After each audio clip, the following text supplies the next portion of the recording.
Full thickness जी इंशाल्लाह वो भी ठीक है।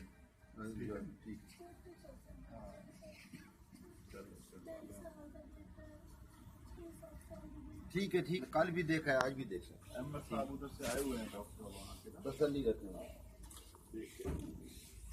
और कोई है तो बताएं।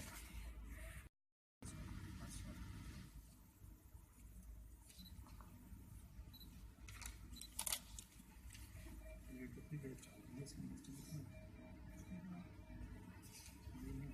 बेसलाइन करवा ली इस टाइम। ये तो नॉर्मल रेंज में 3-4 घंटे बाद चार क्लास वगैरह शुरू होता है। किस चीज़ की ज़रूरत हो तो डॉक्टर साहब ने कहा हुआ है कल भी